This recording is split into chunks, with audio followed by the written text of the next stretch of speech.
Welcome to Anatomy DAHAR series. Today's topic is Development of the Tongue, illustrated and presented by Dr. Abdul Hamid, Abdul Rashid. Development of the tongue. Prerequisites. Cloaca, the terminal end of the hindgut before diversion into rectum, bladder, and genital organs. Copula, any connecting part or structure. Differentiate, develop a specialized form differing from the original type. Impar, unpaired. In situ, original or appropriate position. Laryngotracheal, pertaining to the larynx and trachea. Mesenchyme, embryonic connective tissue in the mesoderm. Myoblast, immature embryonic muscle. Primitive tubular gut, the earliest gut tube. Proliferate, reproduction of similar cells. Rudiments, the first indication of the structure. Stomodium, future mouth opening. Tuberculum, tubercle or nodule. Introduction. The body wall is made up of 3 germ layers. Number A, ectoderm. Number B, mesoderm. And number C, endoderm, from superficial to deep. The neck is the upward extension of the body, and thus the neck also consists of all 3 germ layers, ectoderm, mesoderm, and endoderm, similarly arranged as in the body wall. If you see the diagram here, this is primitive tubular gut, this is stomodium, and this is cloaca. The primitive tubular gut extends from the stomodium to the cloaca. It is subdivided into 3 parts. Number 1, foregut. Number 2, midgut. And number 3, hindgut, in descending order. The foregut. This is the foregut. This is stomodium.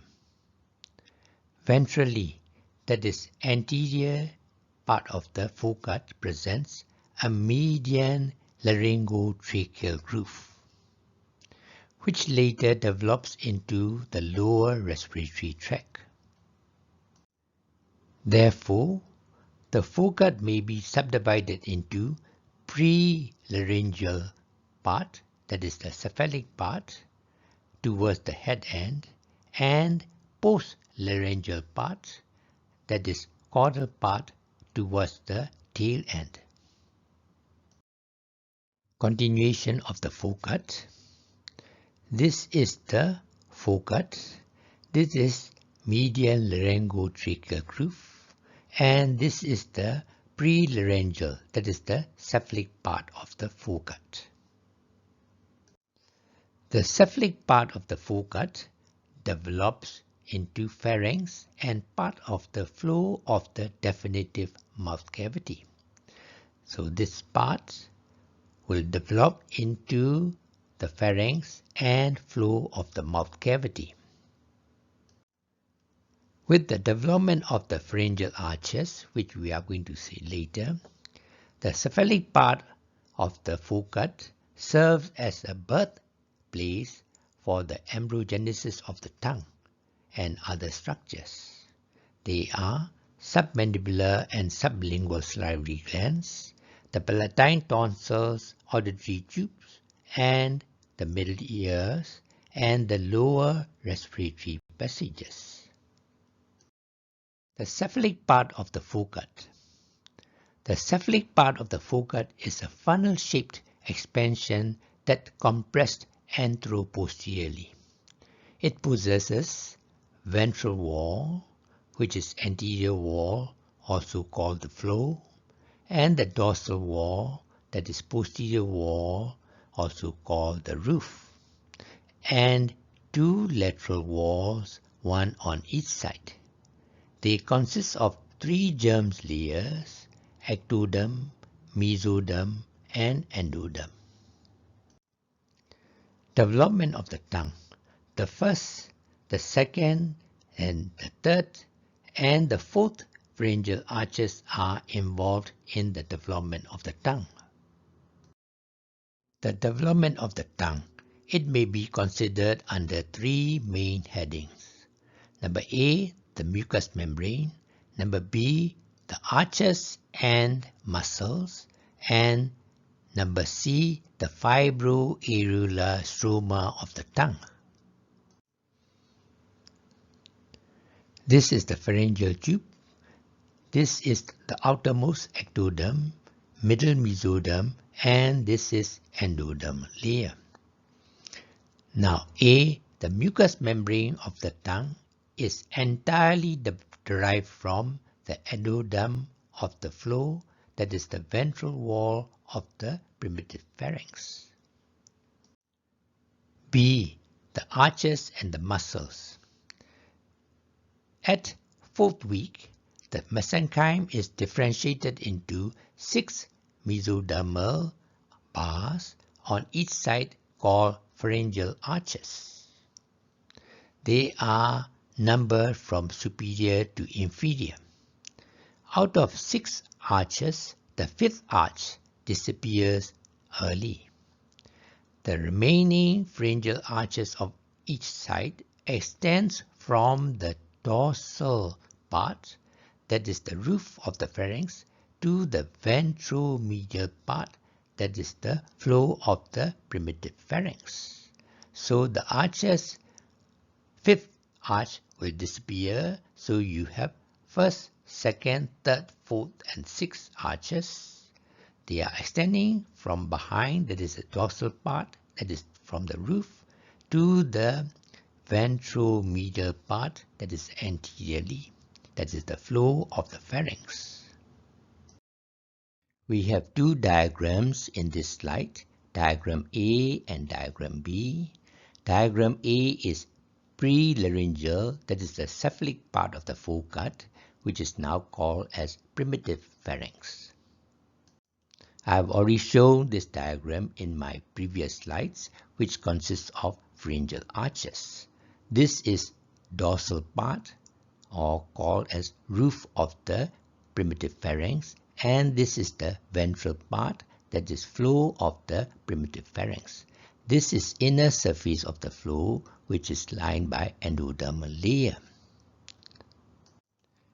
We are going to make the coronal sections of the primitive pharynx, so that we are going to divide this primitive pharynx into two halves, dorsal part or the roof and ventral part or the floor of the primitive pharynx.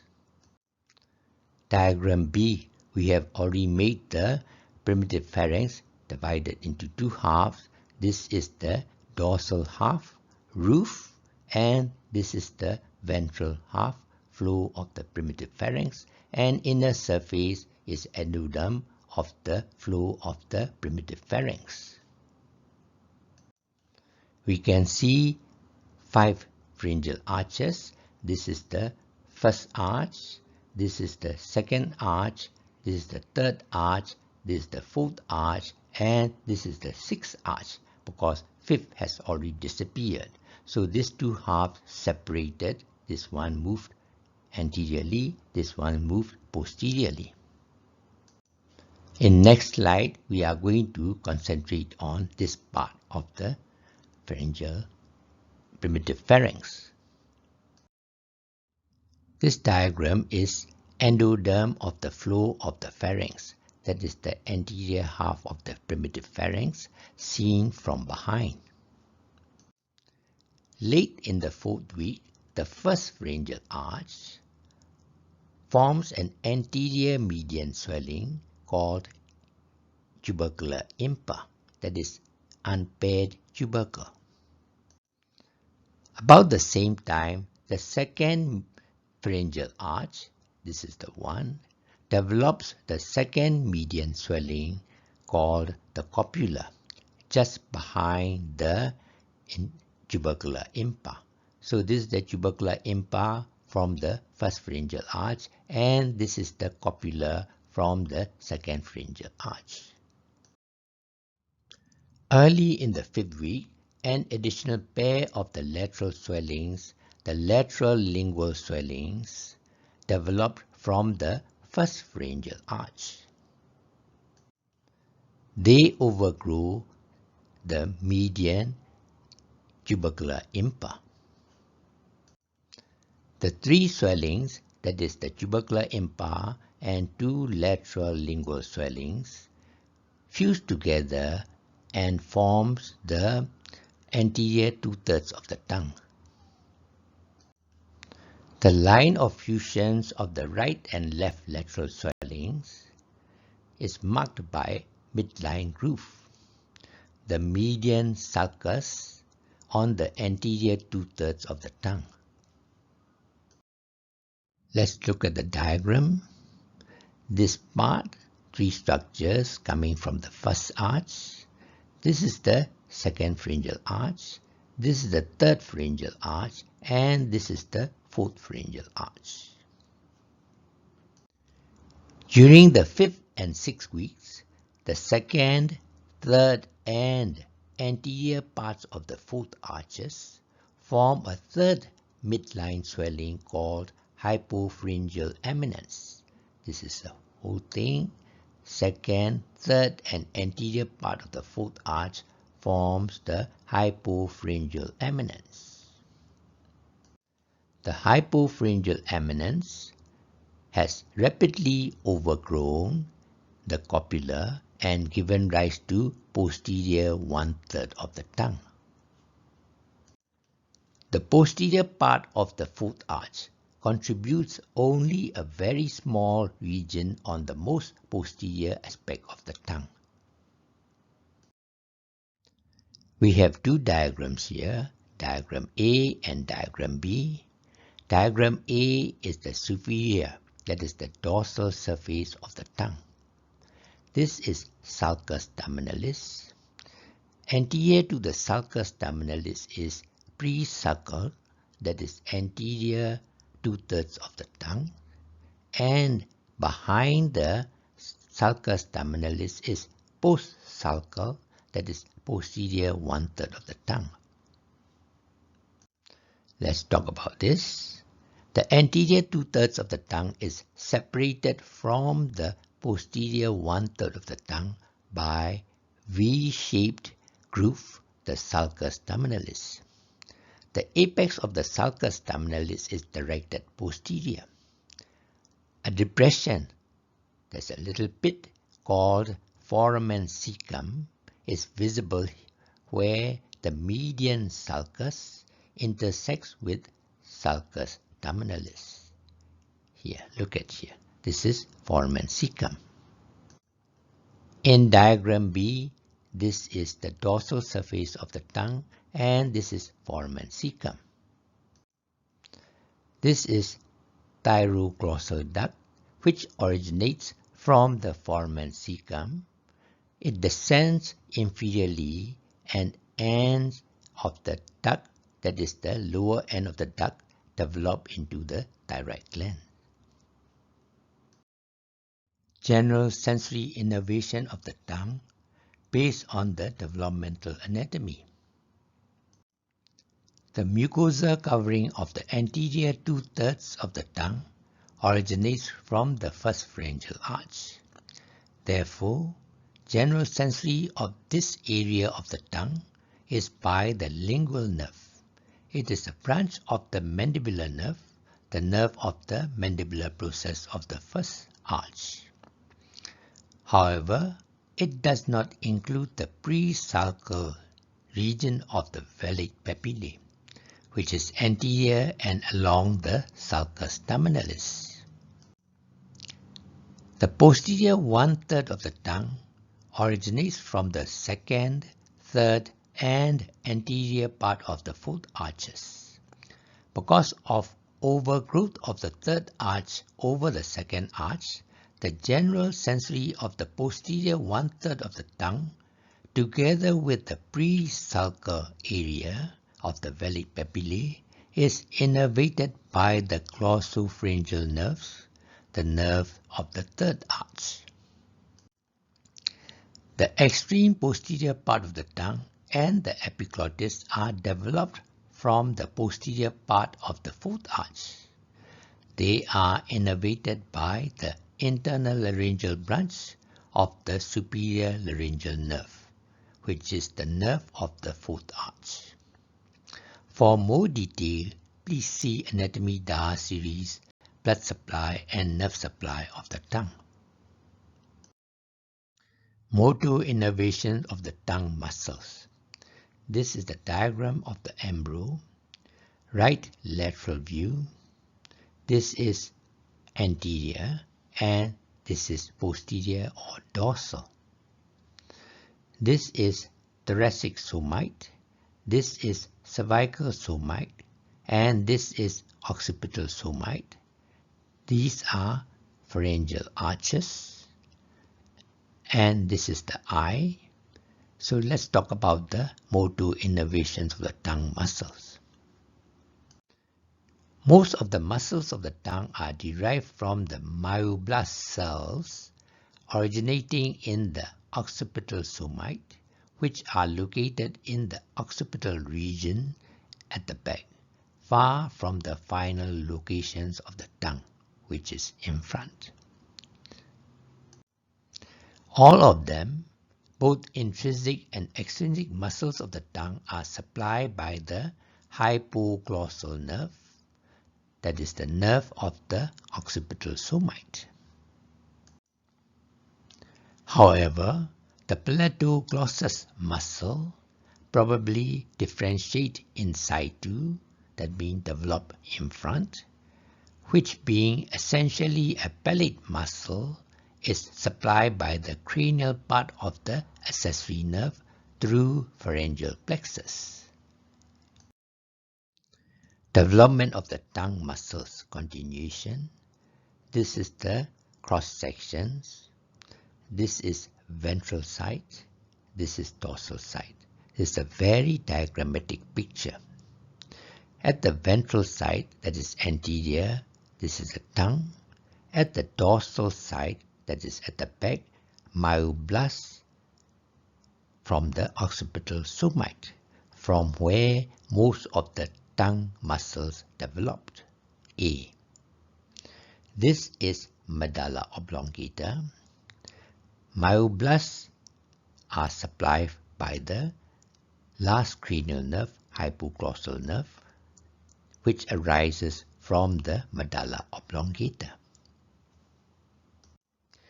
When development of the tongue there, this myoblast from the occipital somite migrate forwards along this white arrow and finally reach to the tongue. As it goes forward, it drags along its nerve, hypoglossal nerve, which also move around lateral to the two arteries, internal and external carotid arteries, and finally reach there. So I'll show again the myoblast from the occipital somite A migrate ventrally along the arrow, that is anteriorly, and invade the tongue. That is a rudiments of the tongue in the flow of the mouth B. The migration of the occipital somite drags its nerve, the hypoglossal nerve, along and thus explained the lateral relation of this nerve to both internal and external carotid arteries in the neck. See this diagram and the next. Migrations of the myoblasts. This is the very diagrammatic pictures. Right lateral view. This is anterior, also called ventral, where the tongue is situated. This is posterior, also called dorsal, where occipital region is here. Myoblasts, occipital somites are located here. This is common carotid artery, external carotid artery, and internal carotid artery. This is jugular foramen. Here is 9th cranial nerve, glossopharyngeal nerve. This is 10th cranial nerve, vagus nerve. And this is 11th cranial nerve, accessory nerve. Together with internal jugular vein will come out from here. This is myoblast, occipital somite, where most of the muscles of the tongue develops. It is supplied by the hypoglossal nerve, that is the 12th cranial nerve, coming out from its separate foramen, hypoglossal foramen. When this myoblast migrate forward along this white arrow to reach to the final destination here, it drags along its nerve, hypoglossal nerve, which will also follow along here, which is lateral to the internal carotid artery and lateral to the external carotid artery, and finally reach there. So I'm going to repeat again. The myoblast from the occipital somite A migrate ventrally along the white arrow anteriorly and invade the tongue rudiment B in the flow of the mouth. The migration of the occipital somite drags its nerve, that is the hypoglossal nerve, along and thus explain the lateral relations of this nerve to the internal, that is here internal carotid artery as ridges, and external. As the external carotid artery, the nerve is lateral in the neck. This diagram is repeating and confirming the previous slides. See, this is the third topic, the fibroareolar stroma. The stroma binds the muscles of the tongue and is derived from the mesenchyme of the pharyngeal arches. Developmental anomalies of the tongue. There are many types of anomalies. One is aglossia, that is complete agenesis, absence of the tongue rudiments. Next is hemiglossia, the suppression of one of the lingual swellings. 3. Bifid tongue, the anterior part of the tongue splits into two due to failure of the fusion of two lingual swellings. Ankyloglossia, that is tongue tie, shortening of the frenulum linguae. The separations of the tongue from the flow of the mouth is imperfect. Finally, lingual thyroid, occasionally thyroglossal duct, fails to migrate caudally. The thyroid tissues are developed within the tongue tissue, that is lingual tumor. The end, illustrated and presented by Dr. Abdul Hamid, Abdul Rashid. Now is a good time to subscribe to our Anatomy DAHAR series channel. You will be notified as soon as our next video is available to you. Anatomy DAHAR series also provides other videos related to the present topic. Enjoy and thanks for watching.